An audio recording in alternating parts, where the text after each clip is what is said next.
Welcome to a special bonus episode of Public Power Underground. This is the 5th episode in a series on electric market enthusiasm. Today we're recording an expert roundtable to discuss different choices made in market paradigms and how it all makes sense. Specifically, we're trying to frame this as a compare and contrast episode of different market design choices, but in a fun, infotaining kind of way. This is Paul Dockery. I'm the creative director of Public Power Underground, the manager of Klatskin IPUD's Power Department, and the producer for today's recording. Joining me are three wholesale electric market experts. I'm going to start with Laura Trolese. Laura is the Energy Authority's Senior Market Design and Policy Analyst. Laura has been a staple of market discussions in Northwest Public Power circles. Prior to joining TEA, she held the same title at BPA, and prior to that was a senior policy analyst for the public generating pool.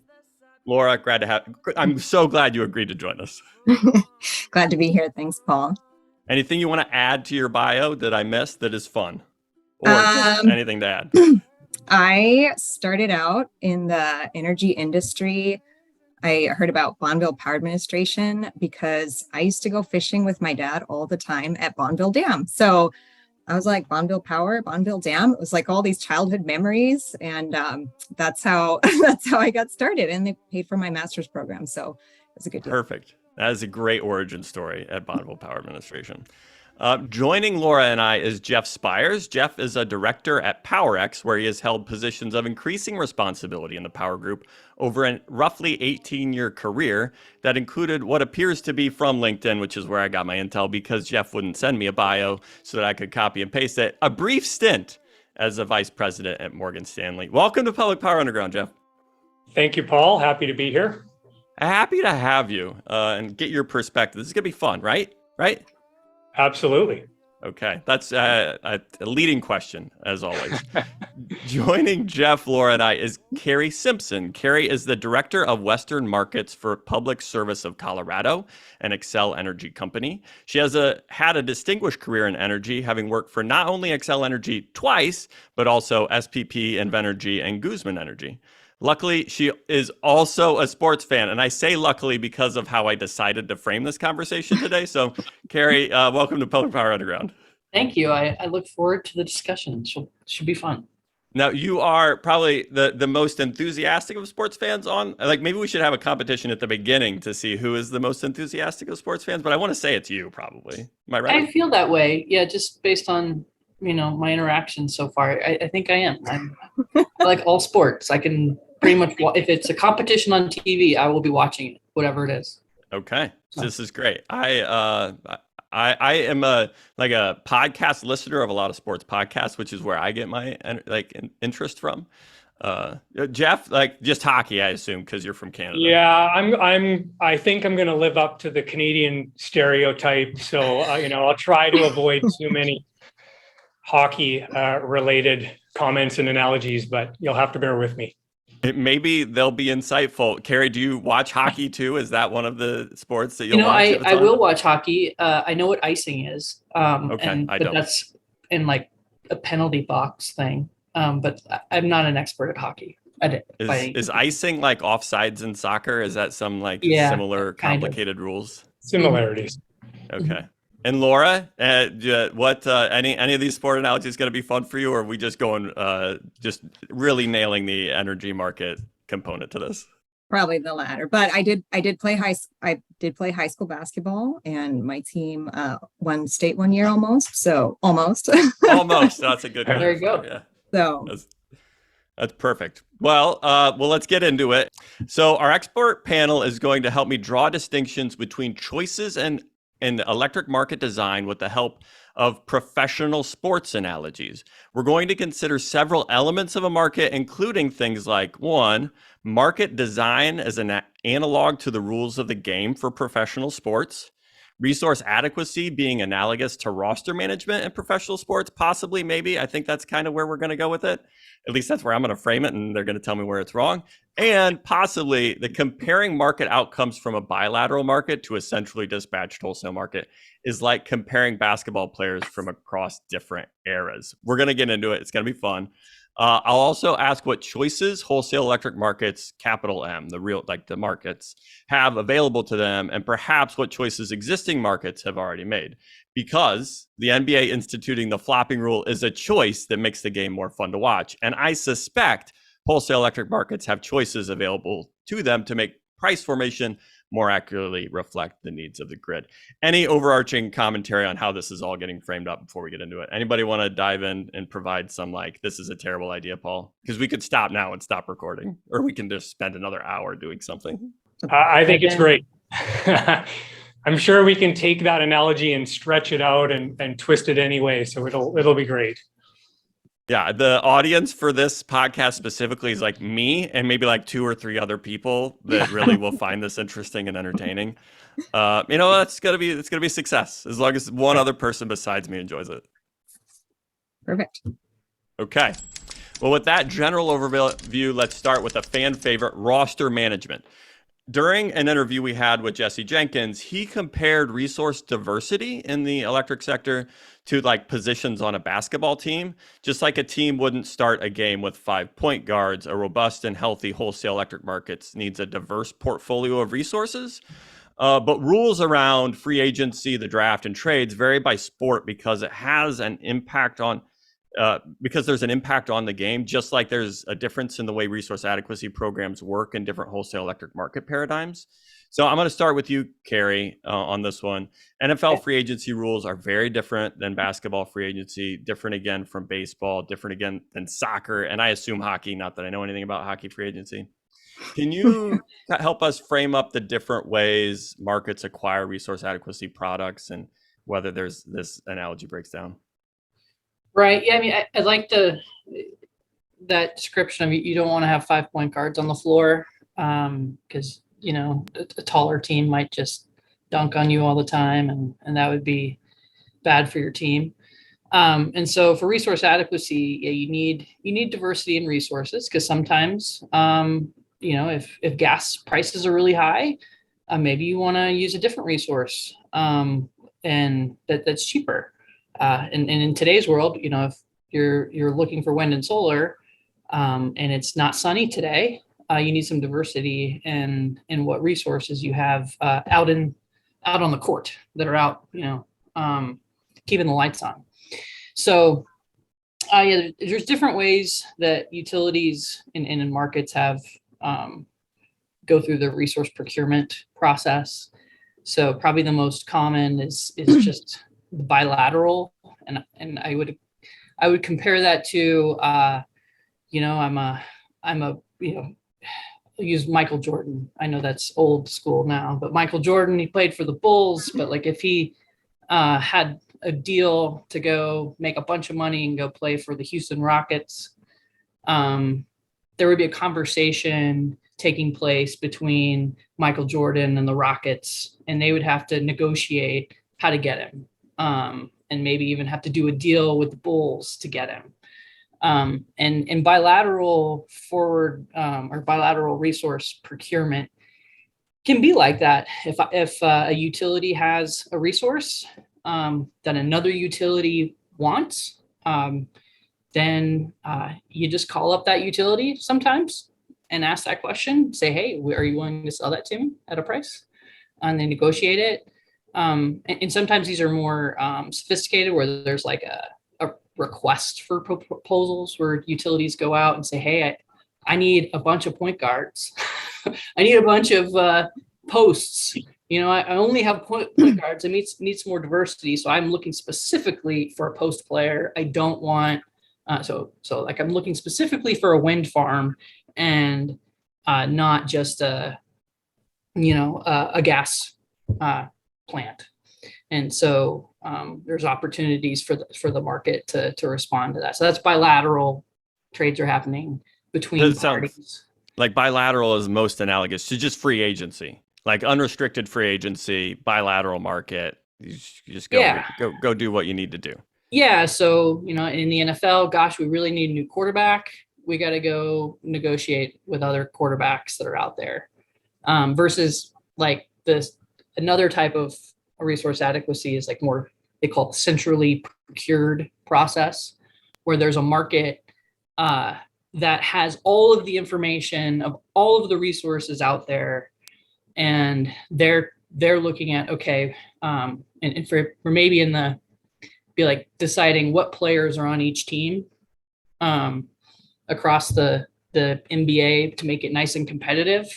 And it's more done at the highest level by the market itself, rather than just conversations between utilities. So I'll pause there and let my peers chime in, see where I've screwed up the analogy, if I'm on target or not. What do you think, Laura? Yeah, well, I think for just maybe a different angle too, when we talk about resource adequacy, what it's trying to do is set a standard for entities to meet and ensure that there's adequate resources available to the market to meet the needs of the grid, and that the market can actually solve and have reliable solutions. And it also ensures that everybody's bringing their fair share to the table, so that entities are not coming in short and relying on someone else's capacity investments, or to, like I mentioned, that the footprint is not coming up short and there's not enough resources to allow the market to solve. So at a high level, resource adequacy is setting that standard and providing transparency around what's available and what's brought to the table. And as Carrie mentioned, there's a couple different ways that RTOs and ISOs go about doing that, whether that's the bilateral, which Carrie did a great job describing, and SPP, both SPP and the CAISO use a bilateral RA procurement framework. And then there's a centralized capacity market where, similar to an organized day-ahead market, capacity is cleared in a centralized form. And as the capacity market is running out of resources, the prices start to increase to the cost of building a new resource. And so that's just also a little bit of framing around resource adequacy and its objective, and some of the different types. So you did a nice distinction there that I think I need to dig in a little bit more. So it sounds like there's this centrally procured resource adequacy, and then there's the bilateral procurement of resource adequacy. What about markets that don't make that choice to do like long-term procurement? Because it seems like maybe like ERCOT is where in this analogy is an energy only market fall, and maybe not in the market at all, but like where does ERCOT fall in this scale of resource adequacy and the long-term procurement of it? I mean, I'll pivot to you, Jeff, because you haven't gotten in on this question yet. You got a take? Sure. I mean, so first of all, I think Carrie and Laura did a great job of kind of outlining there's multiple ways to get there in terms of trying to find to achieve resource adequacy. And, the ERCOT example is certainly on one end of the spectrum of saying, we're not actually going to have a formalized plan that we use ahead of time. We are going to rely on our short-term market price signals and the ability for those prices to rise to very high levels during periods of scarcity to provide a price signal for resources through the market itself to be incented to be made available to the market on a longer term basis. So basically, if you have an expectation of future market prices that can rise to, I think in ERCOT, as high as $9,000 per megawatt hour during periods of scarcity, then theoretically that type of energy only design would say that resources would look ahead and see that opportunity is available to them, and that that's in effect enough to incent new resources to be built and to come onto the grid and participate in the market. And so I think, aside from ERCOT and Alberta up in Canada that has an energy only design, I think the majority of the markets have said that they need a combination of forward planning, whether it's a bilateral framework or a capacity market. They need some kind of forward standard that works in combination and is complementary with market prices, including scarcity pricing during tight conditions, and that those things would work together. Sorry. One of the things, so it sounds a little bit like, if you're an energy only market, it's a little bit like a pickup game. You're just gonna, if you've got enough bets on the game, that people will come and participate because there's a lot of money on the line, and you're just trying to get your best roster live. Is that too far? Did I go too far? Carrie, did I go too far? Is this? Yeah, I was trying to. So it's almost like, well, if the going rate for really good shortstop right now is $30 million a year, I think ERCOT's philosophy would be like, well, somebody's going to want to play for $30 million a year, so they're gonna get really good at being a shortstop and come play for me. Okay. So it's almost like the baseball analogy, where it's an unrestricted. There's no what do they call it? And I should have prepped a little bit more on the sports side of this before this episode. But there's no what's the roster, the amount of money you can spend on your roster? Carry. Oh, salary caps. There's no salary caps. It's almost like a no salary cap kind of framework. I proposed two different frameworks for this on very there's the pickup game, and then there's baseball no salary cap. These are very different jars of incorrectness I've just established. Right. Well, and then it's breaking down in my head right now. That's fine. The analogies don't have to work 100%. I did cut you off, Jeff, because you wanted to speak to something after the ERCOT thing, and then I was like, but we need to talk about whether this is a pickup game first. Well, just in general, I think resource adequacy and being confident in having enough supply is just so important, and I think there's a pretty broad recognition of that.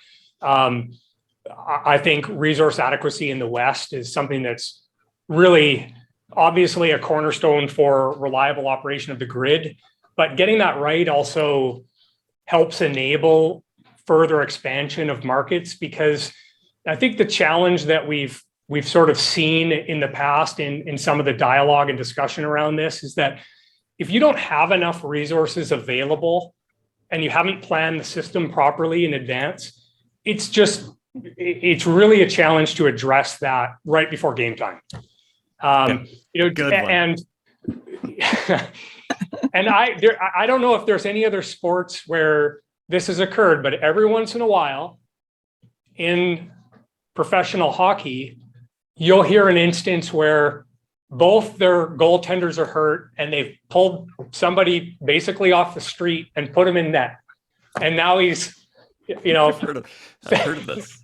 Yeah. Wasn't there one of the cup games, whatever cup you play for? Wasn't there a cup game where there was somebody off the street that was being the goalie? I don't know why I heard this. It happens, and I'm sure they've strapped on skates in the past, but they're certainly not prepared to be put in a pressure situation, getting professional slap shots, etc. So that's the kind of thing that can go pretty badly.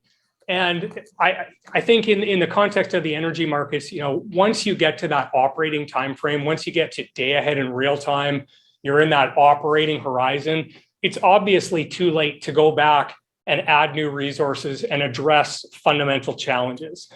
And that's one of the reasons that, in the context of market design, resource sufficiency, trying to evaluate whether each entity has taken those appropriate steps ahead of time, but doing that on a day ahead of real time basis is difficult because it's just too late. And so, in my mind, it's been the right sort of general decision across many of the entities in the West to prioritize resource adequacy, focus on the RAP program, the Western Resource Adequacy Program, moving that forward, because that strong foundation of resource adequacy is really something that then opens the door for expanding regional organized markets in the West and ensuring that having an RA as kind of your underpinning to that is your starting point. And then you have an opportunity to find complementary elements to the RA and the forward planning and your market design and the short-term dispatch of those resources. And I would add, there's one thing we haven't really talked about is another important aspect of resource adequacy and the program is it establishes kind of a baseline criteria for how each resource satisfies a particular like reliability metric. So we'll call it, what can we depend that on, during the most difficult day of the year, hour, for that resource to contribute to the team, and the team being the grid. And so, and I guess bring it back to sports, it's like what, if you're putting your team together and you're planning your resources together, you may want somebody who scores 20 points a game every game, and I never have to worry about them not scoring 20 points a game. But you might need somebody else who's really good at defense. They're not scoring points, but they're providing, we'll call it voltage support to the system. Okay. Yes, we will. That's what we'll say. Exactly. Love it. So those kind of things. So one great thing about a resource adequacy program and the RAP that Jeff mentioned is kind of coming up with those a consistent criteria that everyone understands across the region. Okay, well that's, in this part of the country, this resource, we can depend on it for, X amount of contribution to our grid. And then that goes into the true like planning of the system and how you're planning your team, how you're planning your resource portfolio. And like Jeff said, so you're not doing that right before game time, because you may not be able to get everything you need in order to win the game. So. Yeah, I like that. I like that link back to the sports and the purpose of trying to do that standardized metrics to make sure you have the type of resources necessary to be reliable. So I just kind of want to review, because we have the centrally procured. We talked a little bit about centrally procured mechanisms for acquiring resource adequacy, and I don't know, Laura, I think you touched on those, like the bilateral procurement. I think you mentioned CAISO and SPP.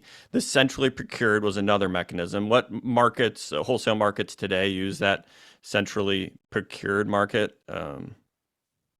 Yeah, I printed out my list. New York ISO New England, MISO, and PJM.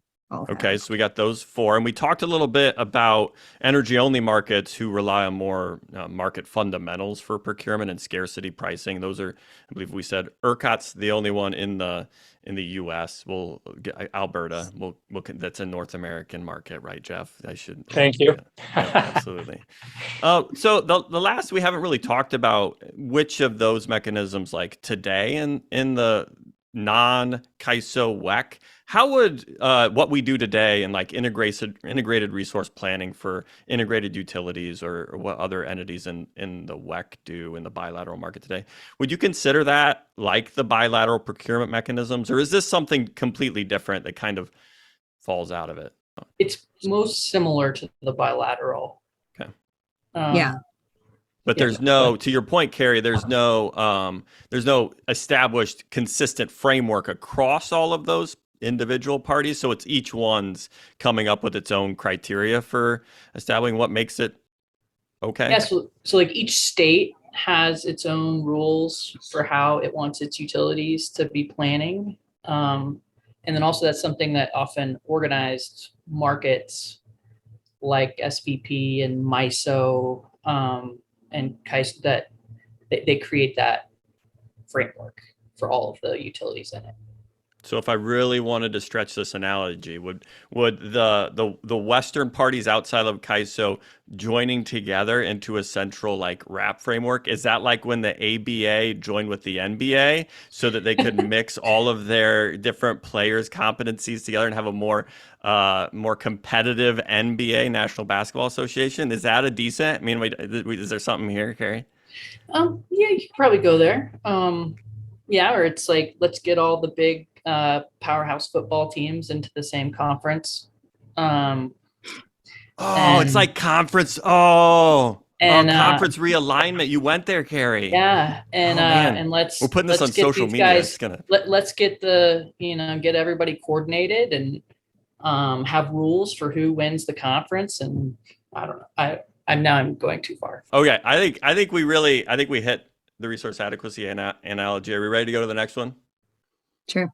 Okay, if I had my soundboard, I'd do something. In post, I'll probably insert something here to do.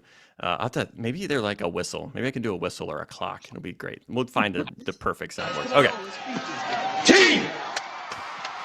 So if resource adequacy is like roster management, real-time markets are the actual game. And price formation translates to player stats in that setting lineups revolves around scoring and resources operate around prices. I'm going to dig one step deeper into this analogy to get to the question. So it's around these tweaks to the game that are very important in professional sports organizations to tweak the games to make it more enjoyable to fans. So I'm wondering, are wholesale markets, do they do this as well? Are they tweaking rules as the market evolves to better set price signals for resources in the same way that, like, as I mentioned earlier, the NBA tweaked its flopping rule to make the game more fun and maybe the game's more competitive amongst, and similar to like the NBA's drafts, right? They try to help evolve these rules so there's a more competitive games that is more enjoyable for customers. I'm going to start with you, Jeff. Are there tweaks to these wholesale electric market rules as time evolves so that the games or the market becomes more equitable or better reflects the needs of the grid? Yeah, absolutely. I mean, maybe before I get into that, just to kind of respond to your general concept, because I like it, but you said a lot. Okay. Yeah, I did say a lot. Number one, you kind of basically boiled it down to, it really comes down to the game. Like all the prep, all the free agency drafts, everything revolves around the best game, putting your best team out there and having the best game possible. And I think the electric grid is really the same. That really what this all comes down to is meeting load reliably, cost effectively, in real time. And so market design, including these price formation choices, is really foundational. And I think, have to recognize how important getting that right really is. But I just wanted to start with, because I've been thinking about this a little bit in this analogy, and I kind of think, market prices in real time are a lot like the score, and like you say, like the stats. Well, if we think about what does the scoring do in terms of a sport or any kind of sport, it's tracking the game as it's happening. So as the game goes on, the coach is going to respond. They're going to put different players on the field depending on what the situation is. When the game's on the line, players are going to be incented to give it their all. If there's 5 minutes left, you might pull the goalie, you might go for the field goal, etc. You're going to change your behavior in response to what's going on. And so market prices in the short term have a lot of similarities to that, where they're incenting entities to make themselves available at the right time and in the right location to perform when they're really needed. There's a really important short-term element to getting prices right in the energy markets. But I think, as you were kind of alluding to as well, there's the longer-term view of saying scoring also gives us stats that we can keep track of over time. And I think that it really made me think of Moneyball, where stats and scoring allowed for the A's to figure out what their roster should be. Who are the best players and how do we use their capabilities to set a roster that can help them win? And that's another, I think, analogy of market prices in the long term provide information about what are the resources that can best meet the needs of the grid. That really complements everything we were just talking about before. You have a resource adequacy standard. You have common counting criteria, but then you also have a market with prices that can allow for an understanding of which resources are best suited to meet the needs of the grid, whether they're flexible, whether they're new battery and storage technologies, clean energy, et cetera. So there's both a short-term and long-term component to efficiency gains by having prices be accurate. And then the last thing, of course, is that players that have the best stats get compensation that reflects their abilities. And so accurate prices also result in an equitable allocation of benefits between buyers and sellers in the market. And so all of this really, what I would boil it down to is, if there's one kind of single message, trying to strive for accurate market prices is just so important as we shift into organized markets for all of these reasons. So I didn't answer your question, but I just wanted to start there because I like the way you framed that, but you said a lot and I wanted to try to see if I could tie it back somehow to sports. It was well done, I pat Jeff. myself on the back. Yeah, it was Well good. done. So we're going to take this one step further. So is like Kevin Durant a player that can do everything? He can do defense, he can score, he can shoot the three, he can play the post. Is that like hydro in this analogy? We'll just go there. Why not? Right? Very well, maybe you exactly. You have to look at the resource and say, what are the attributes they can provide? Can you count on them for capacity? Can they provide flexibility? All those different things that ultimately the grid's looking for. The most valuable player in the game. So I do want to dig into a little bit more around how we tweak rules, though, because like the NBA didn't have a 3-point line and then they added a 3-point line. And I suspect that changed to your point, Jeff, it changed the incentive structure on what type of players you wanted to add, right? And similar with like the hand checking rule that you were looking for changing the game so it was more competitive, or it made it more fun for fans. Well, maybe that's the wrong analogy. But Laura, maybe I'll pivot back to you as long as you're open to it. What type of rule changes are we contemplating in the markets today? And are they similar things where we're tweaking these market rules so that it better incentivizes attributes we need during this energy transition? What do you think? Yeah, a couple things that come to mind is we're really moving from a grid of natural gas and coal, which are pretty stable, reliable capacity resources, to variable energy resources. And so that drives the need for more flexibility on the grid, and it creates more uncertainty between day ahead and real time. And so markets are really looking at, okay, in the day ahead market now, I don't need to just procure energy and my standard ancillary services, but maybe I need to be looking at developing new flex reserve products that procure additional flexible resources to make sure I have enough to meet ramps and the different changes in variable energy between day ahead and real time to cover some of that forecast uncertainty that there is. So that's one example that comes to mind of how markets are evolving to accommodate some of these changes and ensure they have the right resources to reliably meet the needs of the grid. So are we getting to the point where like a whole new resource type is going to have market rules evolve around it because we need something new? Carrie, you're nodding. So you got a take here? Yeah. So, I mean, I think you're seeing that in some of the FERC orders that have come out, incenting and trying to, make sure that the organized markets are providing the right rules to enable different kinds of resources to participate. So distribution side generation that traditionally really hasn't been involved, but now that technology is such that potentially they can, making sure that there aren't barriers to participation. And so you see it in that context where FERC is putting out policy to try to make sure that markets are enabling as much participation of the different kinds of technologies as possible. I mean, you saw that with, especially with like battery storage, when that started to show up. I mean, PJM had very special rules to take advantage of the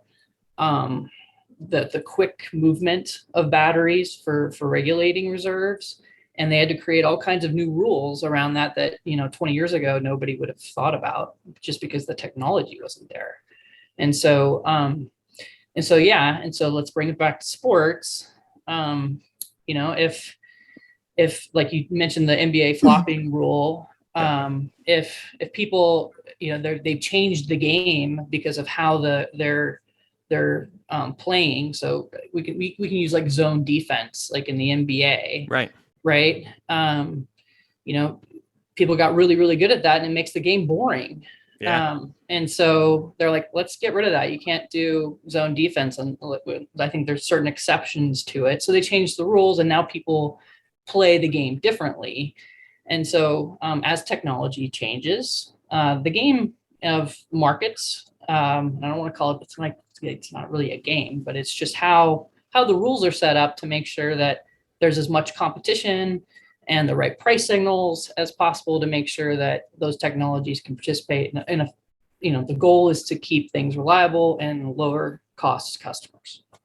Okay, so you went there, so I got to ask the question, what's the flopping rule of the electric market design? What is there a rule out there that people started taking advantage of and then needed to be changed because it wasn't helping the attributes necessary to serve the grid? So probably some of the old market monitoring things, some of the people were using virtuals and putting on other financial transmission transactions at the same time and creating some noise in the markets to their benefit. Okay. And FERC came in and said, that looks like you're manipulating the market. That's not true to the economics of the market. And so flopping is not, that's just drama that's brought into the market to try to get a call.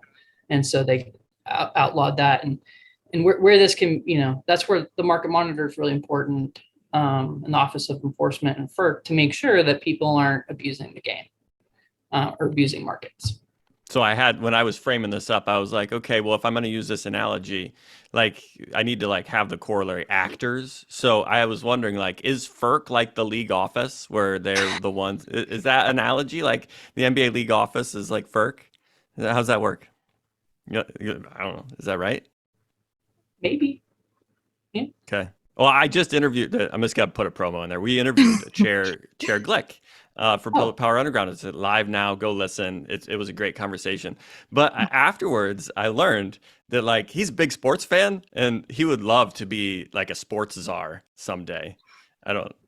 So in some ways, it's he could this is it's a translatable skill set. You're basically just like a league commissioner for the energy markets. It's a translatable skill, right? They're setting up the rules, and FERC has the authority to regulate wholesale electricity markets and transmission. So, any follow up there, Jeff, on this framing? And it sounds like you agreed with the framing, real time. The real time is the game. That's where this all has to play out, is real time. At least the framing's right. Absolutely, and I think Laura and Carrie did a good job there. I think the question we're kind of fundamentally asking is, is your price formation actually reflecting the costs of the grid? Are you actually getting it right in terms of a market design that sets up the system in a way that's necessary, so the system operators see they have the resources they need to meet load, and then that you have capability to dispatch resources and market prices that are reflective of that. And I think the challenge that we all sort of recognize is that that's just becoming more difficult. The grid is so variable, it's so dynamic that I think you have to really, as Laura pointed out, expand your objective of sort of saying, well, it's not just about matching supply and demand. We need to recognize that we need flexibility to respond to changes in real time. We need a way to manage that uncertainty. We need a way to manage the ramps that might occur as solar falls off. We need to have differentiation of resources based on whether or not we can count on them to be available in the future or not. There is a much broader kind of array of needs and attributes to meet the grid's needs reliably. And ultimately, our price formation construct should be sending a price signal for those other needs. Just in terms of examples, I think scarcity pricing is one that we talk about a lot and is clearly important. Asking the question of when system conditions are really tight, when performance is critical, when, attracting imports from other areas is needed, do your prices rise in a way that reflects those scarce conditions? And I think that's a topic that needs a lot of discussion in any market. But I think, the only last thing I would add is price formation matters more than just those periods of scarcity. It matters all the time. One of the topics that we've talked about recently and done some analysis on, for example, is fast start pricing. And the question on that topic is, do market prices reflect the cost of the resources you're actually using to meet load? When gas peakers are being started up and running in an afternoon peak, are the market prices reflecting the cost of those or not? And that is to ensure that occurs, to ensure that when peakers, gas peakers are running and being used to meet load, for those to get incorporated into the market price requires special logic. And those are the types of market design choices that really matter in terms of being able to confidently say, when we are meeting load in real time, we are producing a market price that is consistent with the costs of the resources we're using. So in like the sports analogies, in some ways, would it be like a quarterback in the NFL who wants to go to free agency to get a payday, and his franchise is like tossing the franchise tag on him, and he's like, "Hey, that isn't the true cost of a star quarterback in the league. That's just what is it top?" So is that an analogy here, Yes. Carrie? You're nodding. Yeah, I was thinking through, like, there's all kinds of rules, like in baseball, around like if a team puts the tag on them and then they go and they get free agency, the team gets a compensation pick back that they can use in the draft. There's kinds of rules around that, right? To make sure that teams get the value of that they also don't lose the value of their asset that they had on their team. So I think Jeff's explanation, it does kind of correlate there. So. Good. Anything else you want to add, Laura, before we get to the next one? Anything interesting you think we need to tease a little bit more on this real time as the actual thing? This is everything else in between is just getting from your roster to real time. What do you think, Laura? Yeah, I think a lot of it was pretty well covered. I think Jeff mentioned the topics that are hot in the West on fast start pricing and scarcity pricing. I would just add to that, I think another thing that really affects prices is how much the market operator has to do outside the market to make sure that there are enough resources to meet the real-time needs of the grid. And are they procuring everything they need through the day-ahead market, or do they have these processes afterwards, RUC and exceptional dispatch and all of those? That could be a whole conversation in itself. But those are actions where the market operator needs to go outside the market and grab more resources because they need those resources to be available for the grid. So, that will also affect where the price clears at in the day ahead market. Great transition, because we're running out of time, and so we'll make it the transition. So by definition, it's a great one. We're going to move on to like what the day ahead. So if resource adequacy is like roster setting and the real time is like the game, in between is this day ahead market. And I had to noodle on it for a while, but I had this like hypothesis that possibly the stuff in the middle is like coaching, training, and practice, right? So it's setting up your roster. It's trying to get them ready, set them up so that they're optimally ready to dispatch and support the grid during the real-time market. Does the analogy break down? I'm going to start with you, Carrie. Do you think this analogy break down, or is there something there? Or is it something else? Yeah, you're going to set your roster. Maybe it's like you set your roster day ahead and expect you got everything ready to go to perform tomorrow in the real time. And that's how you set up your team. Got everybody ready to go and primed. And then you go into real time and the goalie, The The goalie busted got his injured, head, and he now we got to can't get play. somebody So we to got to find a replacement goalie. And, you're going to pay for that difference. The fact that your star goalie didn't show up, you might have a less effective goalie, and, the reverse can happen where it's like, oh, wow, we got, we didn't need all the resources today that I thought I needed on my team when I set things up for tomorrow, because just circumstances changed in real time. And so that's day ahead is you're doing your best to prepare for what's going to happen. And it's a hedge on what may go wrong or may go well tomorrow. So, Laura, in like conversations when I was trying to make sense of this many months ago or years, like you made this distinction that was kind of new to me around the day ahead market is just financial. It's not the physical transfer. Can you talk a little bit about that, or am I misquoting you? How should we think about the day ahead market in this construct? Yeah, so it's interesting because the day ahead market's intended to set up your resources for real time, but there's a financial piece to it too, Okay. where entities can use the day ahead market as a hedging tool to hedge themselves against real time price volatility, for example. And so in an organized market, you have all of these other things like congestion revenue rights and virtual bidding, and players are deciding how much to bid in, what to bid in into the day ahead market and financially settle so they can take a position against real time. And I was going to add on to what Carrie was saying. Another thing about the day ahead market, in an organized day ahead market, you also have a security constrained economic dispatch where you're making sure that resources can actually get to the load and be deliverable to load.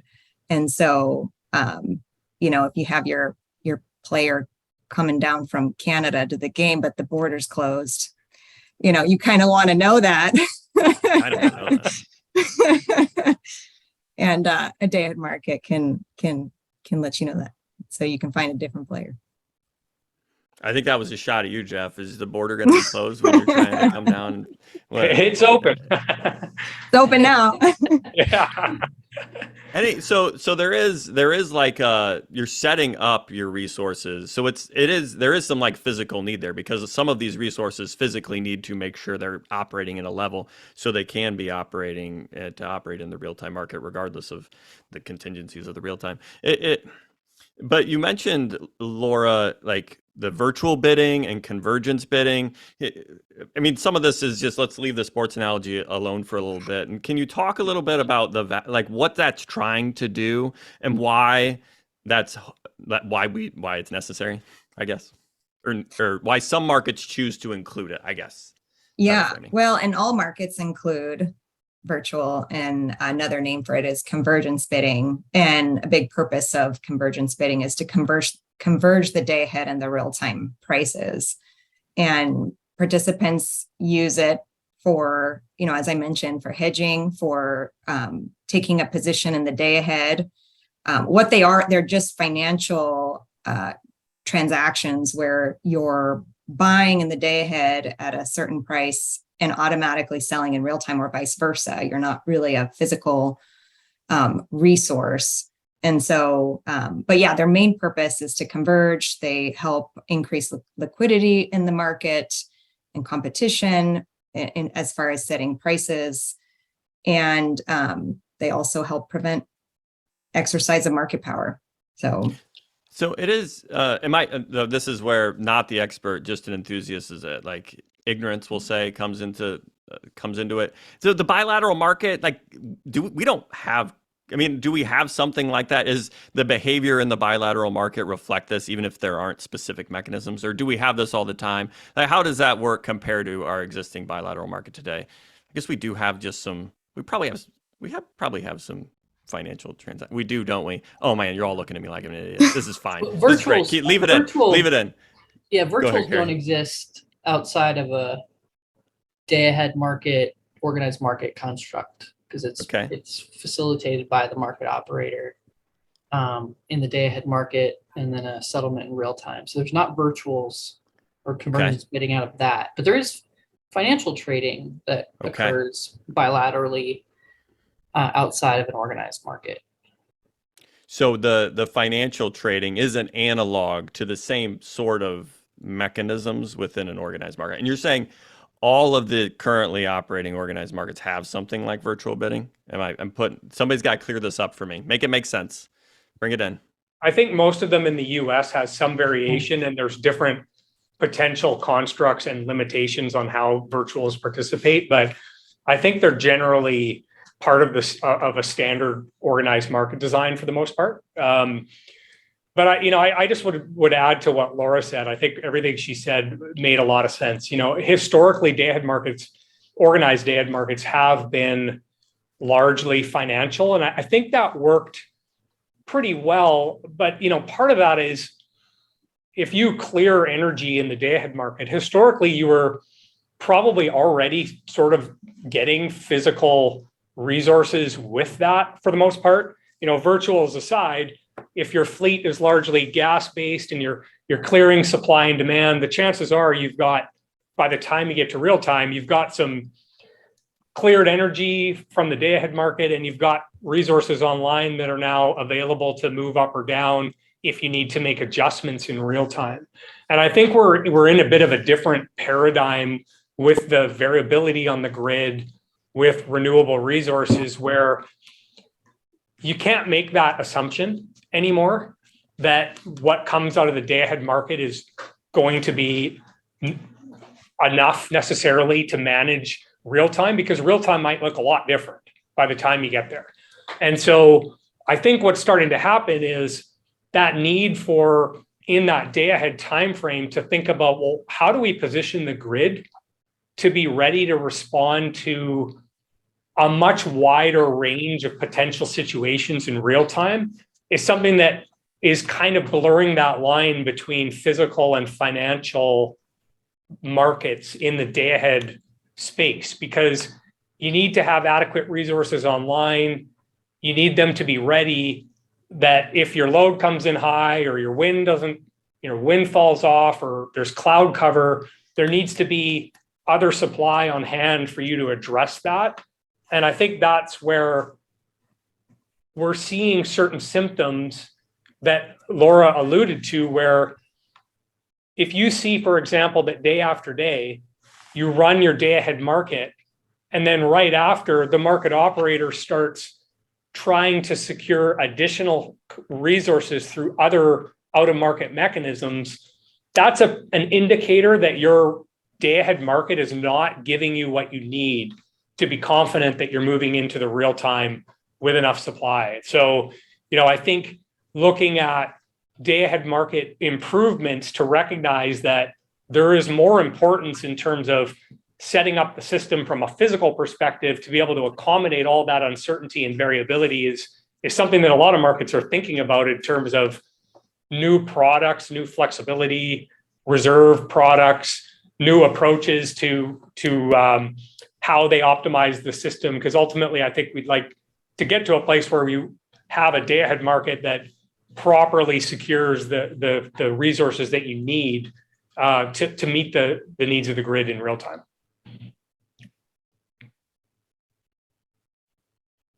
Any follow up? I just had a question, because it sounds like, so in this day ahead market, we talked about price formation in terms of the real time market, but the day ahead market, it sounds like, also has some of, like, maybe different, like, market design rules that affect the setup. And this, it's similar to I guess the out of market actions probably happen in the day ahead market mostly, in order to set up for real time. And so you're talking about virtual bidding and how that can, maybe there are rules there that would need to change because of the behavior you see in the day ahead market. But how much is virtual bidding a component of that, and how much is things like the fast start pricing and that part of what needs to happen to account for what you're talking to, Jeff? I think there are, sure. I mean, there are certain, all of these things work together, but what I was really trying to speak to was the the nature of the day ahead market. You alluded to the bilateral world where it's pretty clearly, in terms of the day ahead trading, it's pretty clearly physical. You buy a firm energy product on ice at mid-sea, you're buying a physical product to be delivered, you're counting on that to meet your load. That's fairly different from the historical approach that organized markets have used, where your day ahead transactions are financially binding, but they're not necessarily physical commitments in the same way. Oh, interesting. And so now we're just thinking, I think that multiple markets are looking at their day ahead market and evaluating, are they getting the right physical commitment of resources, including standby flexibility to manage uncertainty, so that as they get into that real-time time frame, they've got the right supply mix on hand to respond to those different range of potential conditions they might see. Okay, well, that's another great transition, also because we're running out of time, but it actually does work for a great transition because I wanted to talk about bilateral markets next. So I did mention what is the corollaries between the bilateral market and convergence bidding and virtual bidding, but we're contemplating in the Northwest moving from this bilateral market to a centrally dispatched organized market. And they're different with some different rules and different outcomes. And I came to the hypothesis that in some way comparing prices from a bilateral market to a centrally dispatched market feels like comparing players across eras, like comparing Michael Jordan to LeBron or Wilt to Giannis. You can't do it by stats alone. You can't just do it by price. You have to compare it on other metrics, and including talking to people who are smarter than you and were around in the prior eras. So I'm going to start with you, Laura. Do you have any advice for when we're doing this analysis and thinking about the cost benefits of moving markets? What to think about in evaluating the transition? Yeah, well, maybe I'll start with just some of the differences between the bilateral and organized, and then give advice, right? Since you asked. So I think there's a lot of different areas I could touch on, but maybe I'll just start with, in the bilateral construct today, we're trading on a WEC pre-schedule calendar where some days you're trading the day before, Monday for Tuesday or Tuesday for Wednesday, but on Friday you're setting up for Monday. And if Monday's a holiday, then Friday you're setting up for Tuesday. And there's inherently quite a bit more uncertainty when you're trading 3-4 days beforehand and setting up than day ahead. And the organized day ahead market, it's day ahead, even if it's a holiday or a weekend, it's always day ahead. And in the bilateral, you're trading 8-hour, 16-hour heavy load, light load hour blocks. And in the organized market, you're trading hourly, you're shaping across all hours of the day. So I think that's also a key difference. Bilateral, you're negotiating the price between buyer and seller. And in the market, buyers and sellers are putting in their bids and offers into the market, and the market's matching up the buyers and sellers based on least cost dispatch, and also considering transmission constraints, which I think is also a big difference from the bilateral market and an organized market. And in a bilateral, you're trading at hubs like the Mid-Sea and Palo Verde, and organized market, you're for a generator, you're selling at your node, and your price is settling it at that node.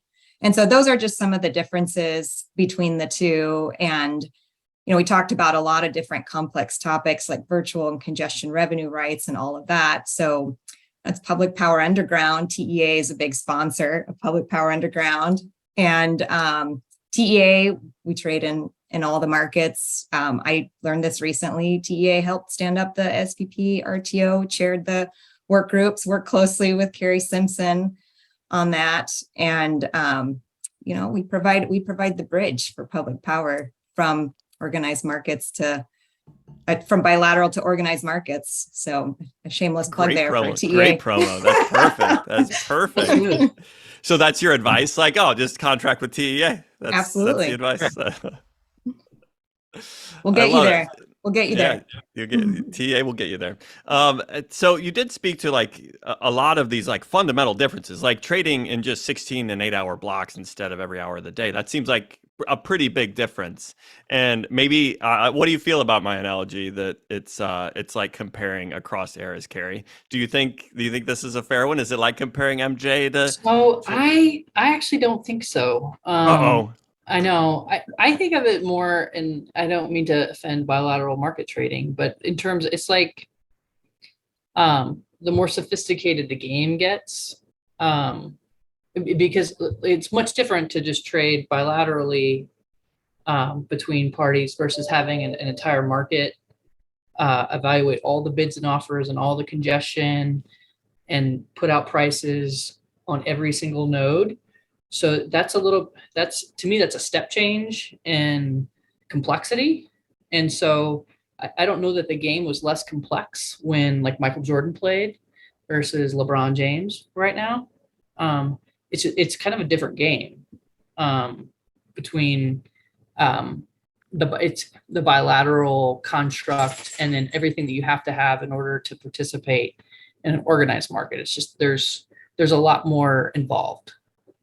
So what are you trying to say, Carrie? What is it like then if it's not like So maybe it's across like different areas? What are you trying to say? Is it like comparing high school basketball to the pros? What are you trying to do here? What are you trying to do? I know. I'm not gonna step in this. You are? Okay. Okay. Don't worry, nobody listens. It's but fine. yeah, so well, maybe I'm just biased and I think Michael Jordan's the best, and so I don't want to, put out any kind of analogy that would imply that he's not the best in whatever time era. Okay, So, you're staking your claim that Yeah. MJ's the GOAT. Yep. Okay. But something there, right? So because the way I think about it and the way I frame this, right, it's like the same resources are participating.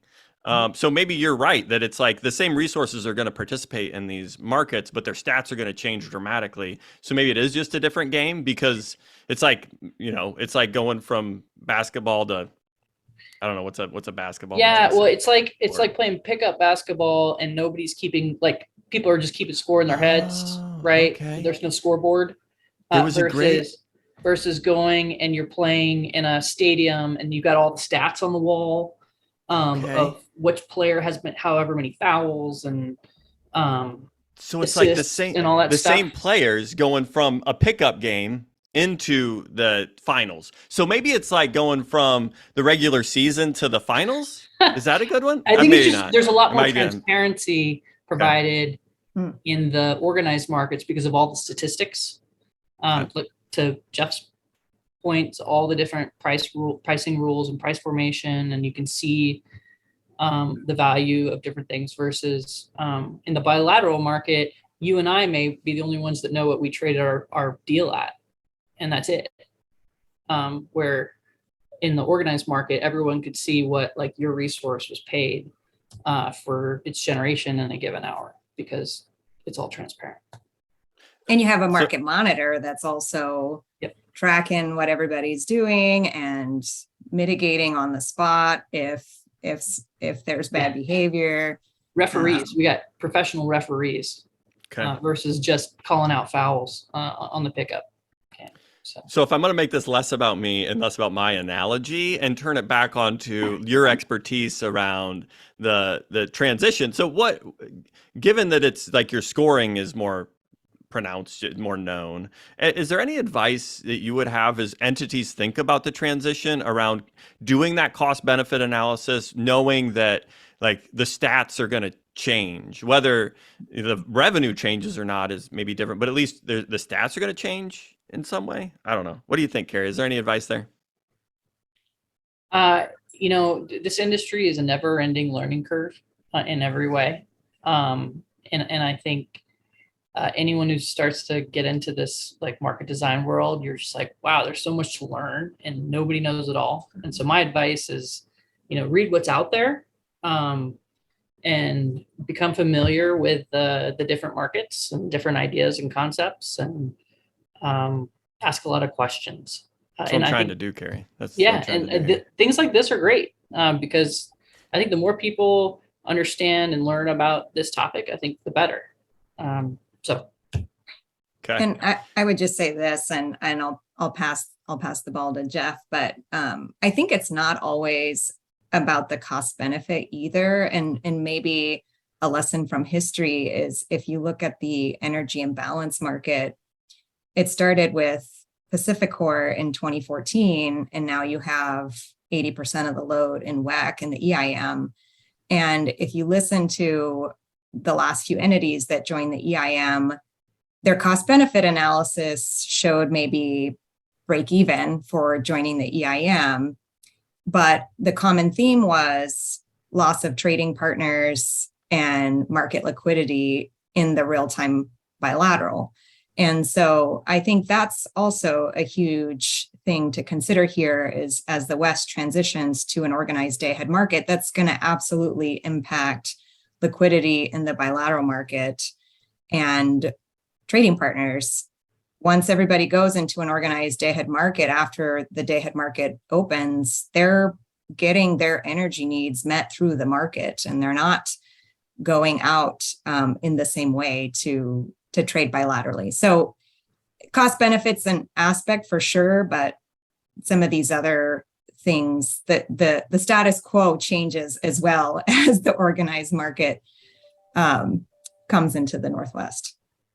The bilateral is not the base case anymore if this starts evolving.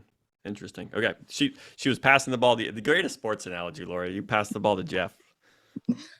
Yeah, I think got a score, Jeff. I think Carrie and Laura raised a lot of good points on the transition, and it is a significant change to shift from a bilateral environment to an organized market structure. And I think we're all seeing the opportunity there for aggregate efficiency gains and the benefits that markets can provide. And I think Laura alluded to the EIM being a great example of that. But on the other hand, I do think at the same time, it's really important to recognize that there already is, for all the inefficiencies and the clunkiness of the bilateral market, there is an enormous amount of trade that already goes on in the West. Just looking at the amount of transactions between BAs, you can easily estimate it's on the order of $20 billion a year in terms of overall trade going on between entities. And so, I think what we need to recognize is as we move into the day ahead timeframe, those existing transactions, much of those will shift into the new structure we're developing. So we really need to strive for good design and accurate prices. And just because with that kind of volume of trade, you start looking at each of these design choices and you realize each one of those, to the extent that it has a negative impact, it inefficiently results in prices that are too high or too low, even by a small percentage, can have a pretty significant impact on buyers and sellers, on different regions, on the entities that are trying to evaluate what's right for them. And so I think our benchmark should be, we need to evaluate these choices in terms of kind of what we talked about before. How do we strive for prices that properly reflect system conditions, reflect the cost of meeting load in real time? Trying to tie it back to a sports analogy, there's always fans that are rooting for either team, right? And that's natural, but the key is the game has to be, the rules have to be fair, they have to be applied uniformly. Everyone knows when the game is good, and that's kind of what we're striving for. Carrie, I'm going to give you the last word on this one. Do you have any takeaways from either? Is Jeff right? We'll just put him on the spot. Is Jeff right?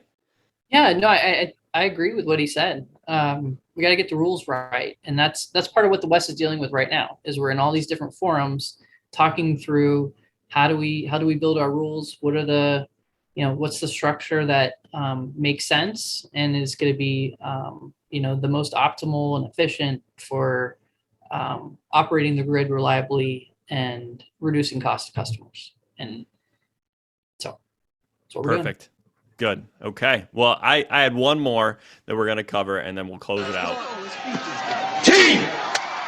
It is I was going through all of these bunch of analogies, and we haven't talked about transmission yet. Transmission, a very important part of good market design, a backbone of market design in some ways. It's we all like to think of ourselves as a copper sheet, but transmission gets us at least closer to that. So in my analogy, I was thinking of transmission like the stadium or the court or the field where the game gets played. I'm wondering if that's right. And if so, like there's big controversy around who pays for the stadium. Is it the owner of the team or is it the city that the team is in? This is big controversial stuff here. So is this analogy close? And in that case, who's paying for the transmission in these structures?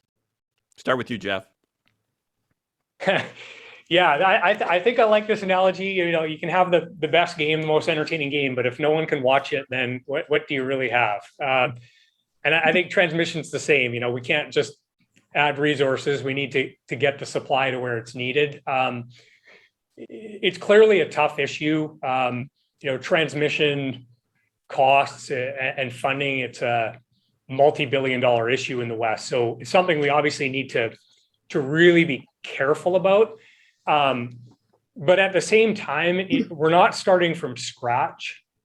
You know, we have an existing framework currently for recovering transmission revenue through the open access transmission tariff, through the OAT framework, where TSPs are recovering revenue from customers that purchase transmission rights from them. And so I think as we're looking at evolving Western markets, we have a number of objectives and constraints. You know, obviously, in terms of what we're looking for, we want to maximize the transmission that's available to be used by the market and minimize the application of hurdle rates that might get in the way of the dispatch. Basically, you know, once the stadium's built, we want to fill the seats. And I think at the same time, though, we're trying to recognize that we have this existing cost recovery framework. Transmission service providers are recovering revenue from their customers. And a lot of that, for some TSPs, a significant share of their revenue is recovered from third parties that buy their transmission, use it for a variety of purposes, meeting load reliably, you know, meeting environmental attributes, or trying to recover just the economic value of being able to move power from a lower price location to a higher price location.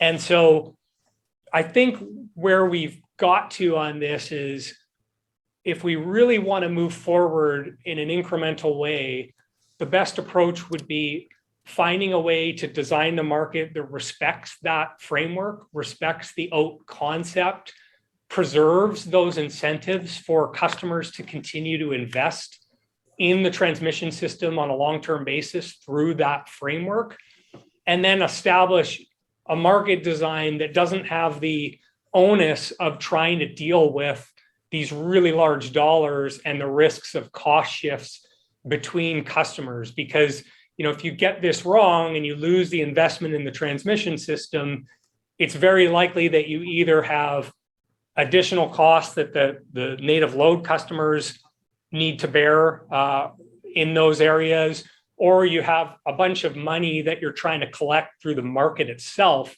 both of which aren't ideal. So I think, you know, a more appealing starting point is to say, we want to preserve that owed investment to the maximum extent we can.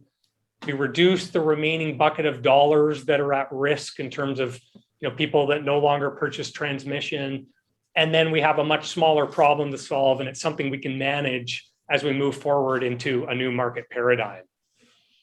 So I think it's helpful to think about in our incremental approach, maybe one of the trade-offs is you have a note structure and you need to use that as much as possible. But I am curious, like, what are the other structures that other markets have chosen for this, and how do they compare to what we have today and what we're using? So is there any, Carrie or Laura, to kind of chime in? What are the other markets? How do they, it's a different structure. How do they work? Or are there different choices around the way to fund this stadium or make it work? Yeah, and I can jump in or... Go for it, Laura. So I think all other markets, all other ISOs and RTOs, for the entire market, the market operator is also the transmission provider.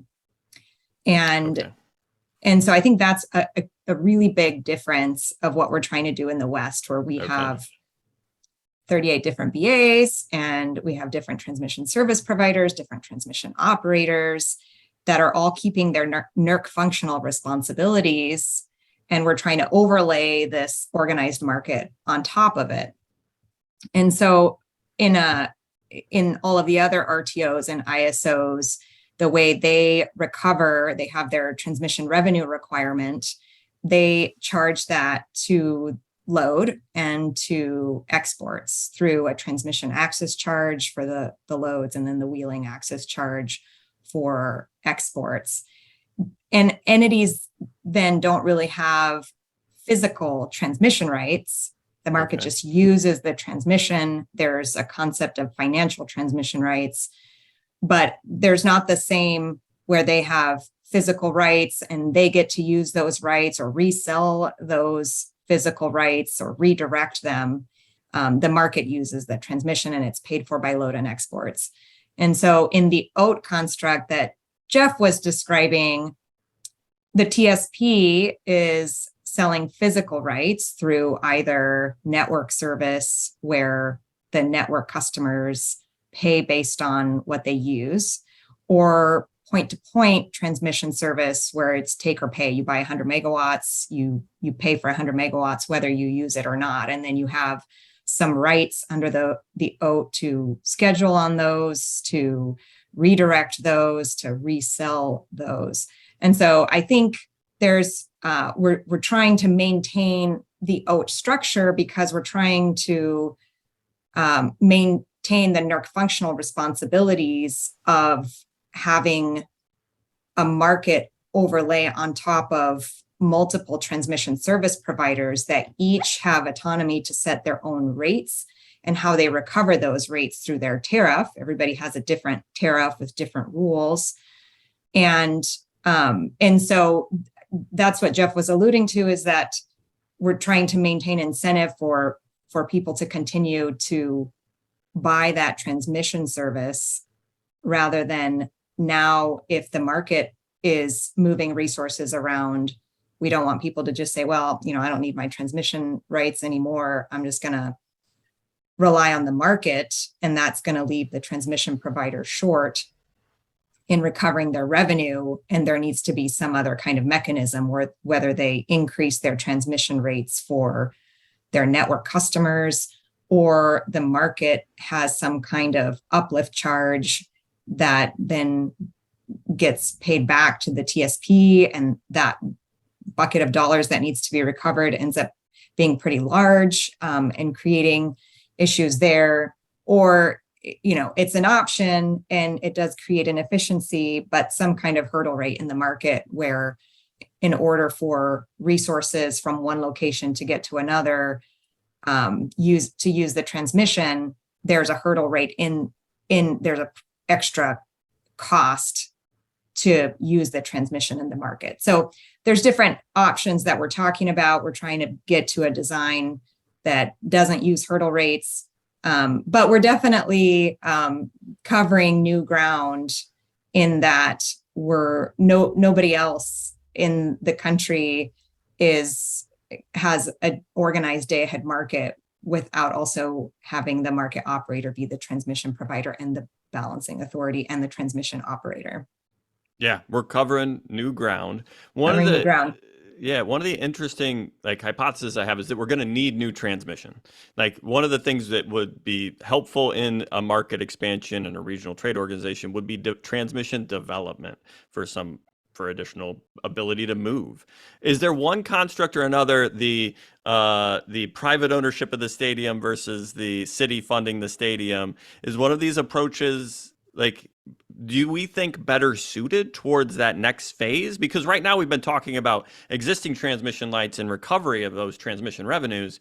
Does one of these better help move towards transmission development? I'll bring it to you, Carrie, because you haven't spoken about transmission yet. So you get the heart I mean, Okay, maybe yeah, a it's question. well, and it's a tough issue. So there are constructs in the West that exist now to evaluate, where new transmission should be built, and whether it should be built, and where are there issues potentially and solutions, and and and so far, different projects can come out of those things, but then the question becomes, who pays for it? Who pays for it? And the cost allocation. So who's going to pay for the stadium, right? Who's going to pay for the stadium? It seems like it's as controversial as actual stadiums. Yeah, well, and especially in the West, where your load centers are really far apart compared to perhaps some of the areas in the East, and so transmission costs could be expensive to connect load centers.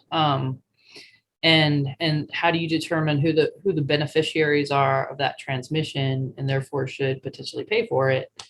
And in the East, we see different methodologies for how costs are allocated.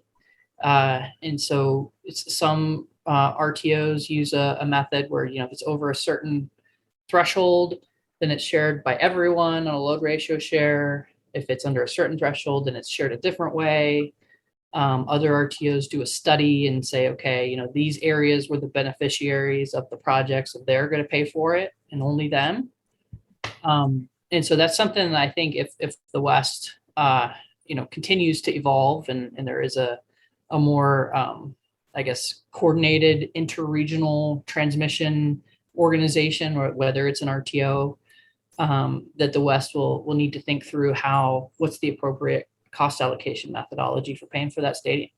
Absolutely. And and we need to be careful about it, as Jeff said, because we want to get it right. And so that those that are paying for it are the, I think that's the principle FERC has set out, that it should be paid for by the beneficiaries of the project. But that can be a hard thing to determine, and it can be controversial. And who benefits from the stadium? Is it the people, the businesses around the stadium, or the owners who gets to It's a very controversial. So Sounds like it's just as tough.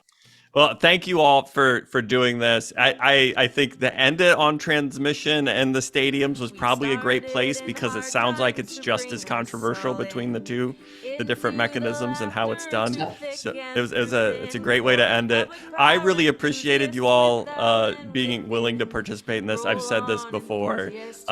This is probably the cherry on top of a great electric market enthusiasm series, because I get to talk to all you experts. It's so much fun for me. So thank you for that. If one other person enjoys this other than me, it was a success. I hope you all feel valued and appreciated. Carrie, do you feel valued and appreciated? I do. This has been very fun. I appreciate the invite to participate, and loved hearing all the responses and comments. So, thank you. It was you all lived up to the expectations of being experts. Laura, do you feel valued and appreciated? Absolutely. I always feel that way talking to you, Paul. So appreciate getting to be on your podcast. And I was hoping for some free merch, but Nope. I still have to pay for it. But I am going to go online and buy some, because it's awesome. So What I need to do, I think the new merch idea is maybe I could find a picture of a generic stadium and be something regarding transmission, because I think that is who's paying for this? Jeff, do you feel valued and appreciated? Absolutely. I really appreciate you having me, and it's been great to talk to you all. And I think we didn't mangle the analogy too much. I think it worked. So appreciate it. You'll love to hear it. You'll love to hear it. Your power is turning. Public Power Underground is the power industry's premier infotainment program that covers electric utility and electric utility adjacent news from a power department's perspective. This was the 5th episode in a series on electric market enthusiasm. If you found it helpful, you can check out the rest of the series on YouTube, Spotify, Apple Podcast, or your favorite podcast app. If you like our vibe, make sure you don't miss the next episode or other great bonus content. You can sign up for an unintrusive newsletter with links to all the ways to consume this fascinating content at publicpowerunderground.substack.com. Otherwise, you can subscribe on whatever platform you use to find us. You can also get fabulous merch on Shopify. Just search for Public Power Underground.